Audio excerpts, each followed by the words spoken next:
मम्मा चिड़िया जल्दी से कौवों के घर जाती है। कई बार दरवाजे पर दस्तक देने के बाद गोरी कौवी दरवाजा खोलती है। गोरी, हर समय सोए रहते हैं आप, जंगल की जानकारी भी रखा करें। चिड़िया, क्या हुआ जंगल में? कल जंगल में तूफान आने वाला है, सब जा रहे हैं, सब दूसरे जंगल जा रहे हैं, आप भी आ जाइए। चिड़िया, अभी तो हमने अपना नया नया घर बनाया है, हमारा घर बहुत मजबूत है, हमें तूफान से डरने की कोई जरूरत नहीं है। गोरी अपने घर का दरवाजा बंद करके अंदर चली जाती है। चिड़िया अपने बच्चों को लेती है और बड़े पेड़ पर जाती है। सब दोस्त इकट्ठे हो गए थे और वो सब दूसरे जंगल पर आवाज कर जाते हैं। तब वे सारी रात म्यूजिक सुनते रहते हैं, नाचते रहते हैं और फिर दूसरे दिन सुबह होते ही सो जाते हैं। सुबह के वक्त ही आसमान पर गहरे काले बादल छा जाते हैं और साथ ही तेज बारिश और तेज हवा शुरू हो जाती है। कौवे इस बात से बेखबर थे कि तेज बारिश हो रही है। वो तो खर्राटे ले रहे थे। ज्यादा बारिश की वजह से जंगल में बाढ़ आ जाती है और कौवों का घर टूटकर पानी में बह जाता है और कौवे घर की छत के नीचे दब जाते हैं। कालू, कालू, ये क्या हुआ? बाहर तो जंगल का मौसम ही बदल गया है। मेरा पंख बाहर निकालो। मेरी टांग दरवाजे के नीचे है। गोरी, मैं दर्द से मर रहा हूँ। आलसी कौवे अपने आलसीपन से नुकसान उठाते हैं और दूसरे सारे पक्षी समय पर दूसरे जंगल चले जाने से बारिश और तूफान से बच जाते हैं। चिड़िया जैसे रात को अपना पंखा चलाती है तो उसमें से टिक टिक की आवाज निकलना शुरू हो जाती है। गुड़िया के पापा, मैंने आपको कितनी बार कहा है कि ये पंखा ठीक करवा दें। इसकी आवाज हमारे साथ साथ पड़ोसियों को भी तंग करती है। पिछले महीने भी जो पैसे मैंने पंखा ठीक करवाने के लिए बचाए थे वो लग गए। क्या करूं? खर्च ही इतना है, कुछ बचता ही नहीं है। मम्मा, मुझे ये आवाज बहुत अच्छी लगती है। मैं तो सोती भी ये आवाज सुनकर ही हूँ। पता है मम्मा, जब पंखा ना चले तो मुझे नींद ही नहीं आती। चिड़ियाओं का वो परिवार अपने घर में बैठा ऐसे बातें कर रहा था। पड़ोस में गोरी कौवी और कालू कौवे का घर था जो बहुत अमीर पक्षी थे। उनके घर में तो एसी भी था। गोरी कौवी अपना एसी लगाए कंबल ओढ़े लेटी हुई थी, मगर चिड़िया के पंखे की टिक टिक उसके कानों में जोरों से बजे जा रही थी। कालू जी, क्या फायदा ऐसे एसी का जो मैं सो ही न सकूं। अब क्या हुआ है गोरी, तुम्हें नींद क्यों नहीं आ रही? कालू जी, किसी तरह इस चिड़िया के पंखे की टिक टिक तो रोको, फिर ही मुझे नींद आएगी। मुझे इसका कुछ ना कुछ तो करना होगा। रुको, मैं अभी आता हूँ। फिर कालू कौवा ग्लास लेकर घर से निकलता है और जाकर चिड़िया के घर की छत पर बैठ जाता है। कालू कौवा चिड़िया के घर की बिजली की तार काट देता है और वहाँ से भाग जाता है। कालू, क्या किया है? चिड़िया के पंखे की आवाज तो सच में रुक गई है। मैं काट आया हूँ। मैं चिड़िया की बिजली की तार ही काट आया हूँ। ये सुनकर गोरी तो जोरों से हंसने लगती है। तुम तार ही काट आए हो, अब मरेगी चिड़िया गर्मी में और मैं आराम से सोऊंगी। फिर गोरी और कालू मजे से सो जाते हैं। गुड़िया के पापा, लगता है बिजली चली गई है। हाँ, मुझे भी ऐसा ही लगता है। जैसा भी है, हमारा पंखा हवा तो ठीक देता है। दूसरे रोज चिड़िया का पति जब घर से बाहर निकलता है तो बिजली की लटकती हुई तार देखकर अपनी पत्नी को आवाज देता है। गुड़िया की मम्मा, हमारे घर की बिजली की तार ही टूट गई है। मैं अभी बिजली ठीक करने वाले को बुला कर लाता हूँ। चिड़िया भी घर से बाहर आ जाती है। जल्दी आना गुड़िया के पापा, मुझे नदी पर भी जाना है। फिर गुड़िया का पापा चाचा कबूतर के पास जाता है, जो उस जंगल में बिजली ठीक करने का काम करता था, और उसे बुला लाता है। ये तार टूटी नहीं है, बल्कि कटर से काटी गई है। ये जरूर किसी की शरारत है। ये कौन कर सकता है? जो भी है बाद में देखेंगे, आप इसे ठीक कर दें। फिर चाचा कबूतर बिजली की तार ठीक कर देता है। शाम के समय गोरी कौवी की माँ गोरी से मिलने उसके घर आ जाती है। अपनी बेटी के घर एसी लगा देखकर गोरी की माँ बहुत खुश होती है। गोरी, ये तुमने एसी कब लगवाया? माँ, ये तो मेरे कालू जी ने गर्मी शुरू होने से पहले ही लगवा लिया था। आज तो बहुत अच्छी नींद आएगी फिर। रात हो जाती है। चिड़िया ने तो अपना टूटा पुराना पंखा लगाना ही था। चिड़िया अपना पंखा चलाती है और टिक टिक की आवाज फिर से शुरू हो जाती है। गोरी, मुझे तो ऐसे नींद नहीं आएगी। ये तुम्हारे एसी से कैसी आवाज आ रही है? माँ, ये आवाज एसी से नहीं बल्कि पड़ोसियों के पंखे से आ रही है। इससे तो अच्छा था मैं रात ना ही रुकती तुम्हारे पास। क्या फायदा एसी में लेटने का जो नींद ही न आए। बैठे बैठे मेरा मुंह क्या देख रहे हो कालू? कुछ करो। इतने पैसे लगाने का क्या फायदा जो मेरी माँ एक दिन एसी में ठीक से सो ही ना सके। गोरी, तुम जाओ और चिड़िया से कहो कि पंखा बंद कर दे। वो तुम्हारी बात मान जाएगी। तो मैं ही जाती हूँ, उस चिड़िया को सीधी करती हूँ मैं। फिर गोरी कौवी चिड़िया के घर की तरफ जाती है। गोरी दरवाजे पर दस्तक देती है। चिड़िया दरवाजा खोलकर बाहर आती है। तुम्हारे जैसे पड़ोसियों से तो अच्छा है हम किसी वीराने में होते। क्या हुआ गोरी बहन, आप इतने गुस्से में क्यों हैं?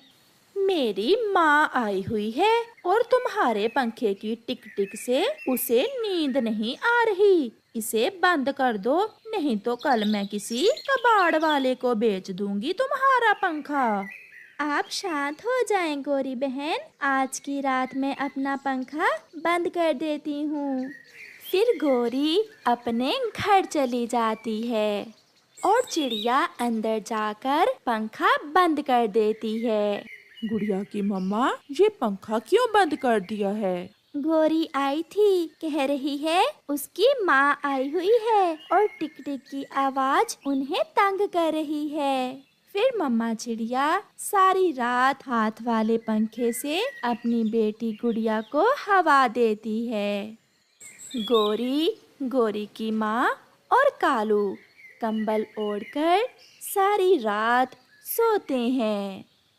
गोरी जहाँ भी जाती अपने एसी की तारीफें करती थी। वो तोते के पास बैठी हुई थी। मेरा एसी तो 1 मिनट में कमरा ठंडा कर देता है। पूरे जंगल में मेरे घर में ही एसी है। बहुत अमीर हूँ मैं। थोड़ी दूर बैठे चोर उल्लू गोरी कौवी की बातें सुन रहे थे। गोरी, सुना है एसी चलाने से बिजली का बिल भी बहुत आता है। मिठू, तुम भी पागल ही हो। मेरा कालू एक तो क्या 2-2 एसी का बिल दे सकता है मेरे लिए। यार बड़े, गर्मी बहुत तंग करती है। चलो आज इस कौवी का एसी ही चुरा लेते हैं। चलो अभी चलो। कौवी यहाँ बैठी हुई है और कौवा नदी पर बैठा हुआ देखा है मैंने। फिर दोनों उल्लू जल्दी से जाते हैं और गोरी के घर से एसी उतार लेते हैं और वहाँ से भाग जाते हैं। थोड़ी देर बाद कौवा और कौवी भी घर लौट आते हैं।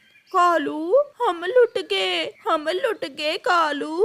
वो देखो, हमारा एसी नहीं है, कोई चोर हमारा एसी चुरा ले गया है। गौरी, मैंने तो पहले ही कई चोरियां करके ये एसी लगवाया था, अब हम क्या करेंगे? दिन तो गुजर जाता है, मगर जैसे ही रात होती है तो गौरी को नींद नहीं आ रही थी। वो जाग रही थी और कालू को देखे जा रही थी। कालू, मुझे तो ऐसी गर्मी में नींद नहीं आएगी। गौरी, आज तो मुझे चिड़िया के पंखे की टिक टिक भी बहुत अच्छी लग रही है। कालू, मुझे भी। कालू, इस गर्मी में मरने से तो अच्छा है हम चिड़िया के घर जाकर ही सो जाते हैं। फिर वो दोनों चिड़िया के घर जाते हैं। गौरी दस्तक देती है। चिड़िया दरवाजा खोलकर बाहर आती है। गौरी बहन, आज मैं पंखा बंद नहीं करूँगी। कल ही मैं सारी रात गर्मी के मारे पौधे के पास जाती है। इस पौधे पर दाल के बीज तो हैं, थोड़े हैं तो क्या हुआ, खिचड़ी तो बन ही जाएगी। चिड़िया उस दाल के पौधे से दाल जमा करती है और अपनी टोकरी उठाकर गौरी कव्वी के घर की तरफ जाती है। चिड़िया कव्वों के दरवाजे पर दस्तक देती है। कालू कालू, चिड़िया आ गई, तुम जल्दी से चूल्हे में आग जलाओ। कौवा उठता है और चूल्हे में आग जलाने लगता है।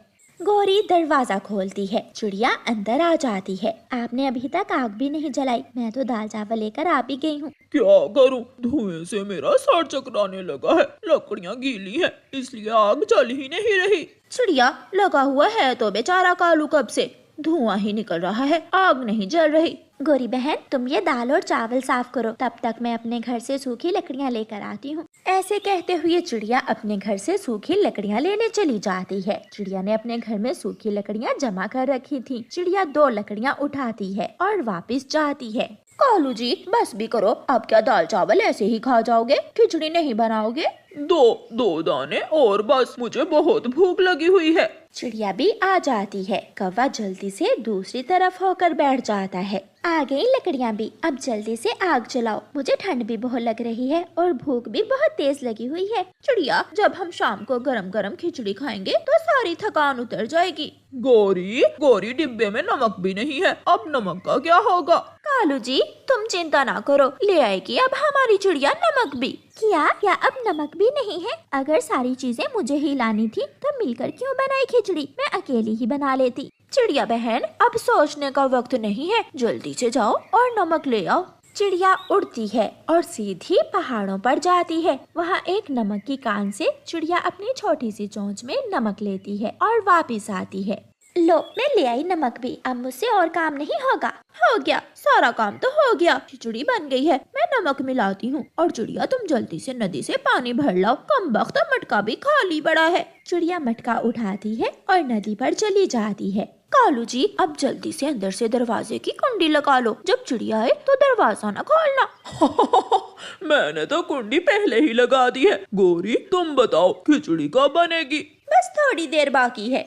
चिड़िया भी मटके में पानी लेकर नदी से वापस आ जाती है। गौरी दरवाजा खोलो, तुमने दरवाजे को अंदर से कुंडी क्यों लगा ली है? चिड़िया, माफ करना छोटी चिड़िया, ये खिचड़ी थोड़ी है, इससे तो मेरा और कालू जी का पेट ही भरेगा, तुम जाकर घर से दाना खा लो। चिड़िया तुरंत अकल से काम लेती है और कहती है, मैं ये खिचड़ी खाऊंगी भी नहीं, क्योंकि पहाड़ों पर माही चील लड्डू बांट रही है। मैं तो चली पहाड़ों से लड्डू खाने, तुम खाओ ये खिचड़ी। चिड़िया थोड़ी दूर जाकर पेड़ के पीछे छुप जाती है। कालू जी, मीठे लड्डू, चलो हम भी पहले चील से मीठे लड्डू लेकर खाते हैं और फिर ये खिचड़ी बाद में आकर खा लेंगे। वो छोटी चिड़िया अगर लड्डू खाएगी तो हम भी खाएंगे। गौरी और कालू घर का दरवाजा खुला छोड़कर अपने घर से भाग जाते हैं। पीछे से चिड़िया चुपके से कौवों के घर जाती है और खिचड़ी की हंडिया उठाकर अपने घर ले जाती है। लालची धोखेबाज कौवे अब पिटेंगे माही चील से। चील, मुझे भी लड्डू दो, मैं भी लड्डू खाऊंगी। मुझे भी लड्डू खाने हैं। कौवो, चलो भाग जाओ यहाँ से, क्या लड्डू लगा रखी है? माही चील, लड्डू कहाँ है? मुझे चिड़िया ने बताया है कि तुम लड्डू बांट रही हो। मेरे घर में कौन सा लड़का चील पैदा हुआ है जो मैं लड्डू बांटूंगी? भाग जाओ वरना मैं 2 लगाऊंगी। गौरी, खिचड़ी, चिड़िया खिचड़ी खा जाएगी, भागो। गोरी और कालू कौवा वहाँ से वापस भागते हैं और घर आकर देखते हैं कि खिचड़ी की हंडिया गायब थी। कालू कालू, ये चिड़िया तो हमसे भी होशियार निकली। चलो जल्दी से चिड़िया के घर जाकर देखते हैं। कौवा और कव्वी जब चिड़िया के घर जाते हैं तो चिड़िया ने अंदर से दरवाजे की कुंडी लगाई हुई थी। चिड़िया चिड़िया, दरवाजा खोलो, थोड़ी सी खिचड़ी हमें भी दे दो। काम करो मैं और खिचड़ी खाओ तुम। धोखेबाज कौवा, सुबह आकर अपनी खाली हंडिया ले जाना। फिर चिड़िया मजे मजे से खिचड़ी खाती है और दोनों कौवे बाहर बैठकर रोते रहते हैं। गोरी गोरी, ये तो चोरों को पड़ गए मोर। सियानी चिड़िया ने हमें उल्लू बना दिया। चलो अब घर चलें। सभी पक्षी ठंड की तैयारियों में लगे हुए थे। चिड़िया, कबूतर और तोता पहाड़ों पर कपास के फूल इकट्ठे कर रहे थे। तोते भैया, मेरी टोकरी तो भर गई, मैं जा रही हूँ, मुझे अभी दाना लेने भी जाना है। रानो, ये मीठा फल आप चाहते हुए मेरी पत्नी को देते जाना और उसे कहना कि मैं शाम को देर से घर आऊँगा। चिड़िया बहन, मेरी कपास भी पूरी हो गई है, मैं अभी आपके साथ ही चला जाऊँगा। चिड़िया और कबूतर अपनी अपनी टोकरियां उठाकर वहां से चले जाते हैं और तोता अपनी तेज चोंच से पेड़ की सूखी शाख काटने लगता है। हरियाली, ये मीठा फल मिट्ठू ने भेजा है। मिट्ठू कहाँ है चिड़िया बहन? वो सूखी लकड़ियां जमा कर रहा था, वो शाम को देर से घर आएगा। चिड़िया वहाँ से उड़ती है। रास्ते में कौवों का पुराना और टूटा हुआ घर था। कौवा अपने घर के बाहर बैठा हुआ दरवाजे के छेद में पत्ते लगा रहा था। चिड़िया वहाँ रुकती है। कौवे भैया, इन पत्तों से ठंडी हवा नहीं रुकेगी, आप भी कल हमारे साथ जाना और पहाड़ों से कपास के फूल ले आना और सूखी लकड़ियाँ भी। 4 दिन ठंड के गुजर जाएंगे, अब कौन लाए कपास और कौन लाए लकड़ियाँ? ये सब हम कौवों से नहीं होता। जब ठंड आएगी तो आप पछताओगे। ऐसे समय जाया ना करो, काम करो, मेहनत करो। अंदर से गौरी कौवी चिड़िया की आवाज सुनकर बाहर आ जाती है। छोटी चिड़िया, जाओ जाओ, मेरे कालू जी को उल्टी सीधी बातें मत समझाओ। मैं और मेरा पति कालू जी तो कल मेरी माँ के पास जा रहे हैं, है ना कालू जी? हाँ हाँ, हमने तो अपना सामान भी तैयार कर लिया है। चिड़िया अपने घर चली जाती है। चिड़िया ने अपने घर को बहुत सुरक्षित बना लिया था और अपने घोंसले में नरम नरम कपास के फूल लगाकर उसे बहुत आरामदेह और गर्म बना लिया था। दूसरी सुबह जब पक्षी फिर से अपने अपने कामों पर निकल जाते हैं, कौवा और कौवी अपना बैग उठाते हैं और सैर सपाटे करने निकल जाते हैं। गौरी, बैग तो ऐसे लेकर आई हो जैसे पूरा महीना रह कर जाओगी। माँ, क्या मेरा आना आपको अच्छा नहीं लगा? लगा है, लेकिन बेटी ठंड आने वाली है, मुझे बहुत से काम होते हैं। दाना खाओ, पानी पियो और मैं अपने काम पर जा रही हूँ। गौरी की माँ चली जाती है। गौरी, चलो बुलबुल के पास जाते हैं। सुना है बुलबुल के पास मीठा फूलों का रस है। गौरी और कालू कौवा बुलबुल के घर जाते हैं। बुलबुल बहन, हम आज ही आए हैं। माँ से मिलने को मेरा बहुत दिल कर रहा था, सोचा अपनी बुलबुल बहन से भी मिल आती। बुलबुल बुलबुल बहन, मीठे फूलों का रस पीने को बहुत दिल कर रहा था, क्या मिलेगा? मिलेगा, जरूर मिलेगा। फिर बुलबुल कौवे और कौवी को मीठे फूलों का रस पिलाती है। खिड़की से सुनीता तितली बुलबुल को आवाज देती है, मैं अपनी कटोरी ले आई हूँ, अब चले? गौरी और कालू, अब मुझे जाना होगा। सुनीता तितली आ गई है, हमें आज गुलाब के फूलों का रस लेने जाना है। ठंड आ रही है ना, इसलिए सब तैयारी कर रहे हैं। हाँ हाँ, हम भी जा रहे हैं। कौवी और कौवा घर से निकलते हैं। बुलबुल सुनीता तितली के साथ फूलों का रस जमा करने चली जाती है। ऐसे ही 10 दिन गुजर जाते हैं और फिर एक दिन गौरी की माँ गौरी कौवी से कहती है, गौरी, अब तुम अपने घर जाओ। तुम जानती हो ठंड शुरू हो गई है और शाम को तुम्हारा भाई और भाभी भी वापिस आ जाएंगे। सासू माँ, क्या तुम हमें घर से निकाल रही हो? 10 दिन रख लिया तो और क्या, मैं ये घर ही तुझे दे दूं? मेरा बेटा आ गया तो गुस्सा होगा, इसलिए गौरी बेटी अपने पति को लो और जाओ यहाँ से। माँ, तुम हमेशा मुझे कम और भाई से ज्यादा प्यार करती हो। गौरी, ये घर तुम्हारा नहीं है, तुम्हारे भाई है और तुम अपने भाई और भाभी की आदत को अच्छी तरह जानती हो। ना चाहते हुए भी गौरी कौवी कालू कौवे को साथ लेकर वापस जाती है। चिड़िया ने अपना घर मरम्मत करने के बाद फूलों से सजाया हुआ था। कालू जी, ये घर किसका है? ये घर चिड़िया का ही होगा। इस बार तो चिड़िया ने अपने घर को फूलों से सजाया हुआ है। तोता और तोती भी अपने घर में बैठे चाय पी रहे थे। जब कौवा और कव्वी अपने घर पहुंचते हैं तो दरवाजे के सारे पत्ते उड़ चुके थे और दरवाजे में छेद ही छेद थे। एक दीवार तो पूरी तरह टूट चुकी थी और खिड़की उखड़कर नीचे गिरी पड़ी थी। ऐसा लग रहा था जैसे ये कोई घर नहीं खंडर हो। कालू जी, अब क्या होगा? घर तो पूरी तरह टूट चुका है। अभी इतनी ठंड नहीं है, जब ठंड आएगी तो देखा जाएगा। उसी शाम आसमान पर गहरे काले बादल छा जाते हैं और रात होते ही तेज बारिश शुरू हो जाती है। कौवों के घर की छत जगह जगह से टपक रही थी। कौवा और कव्वी डर के मारे घर के एक कोने में लगे बैठे थे। बिजली गरजती है, पूरी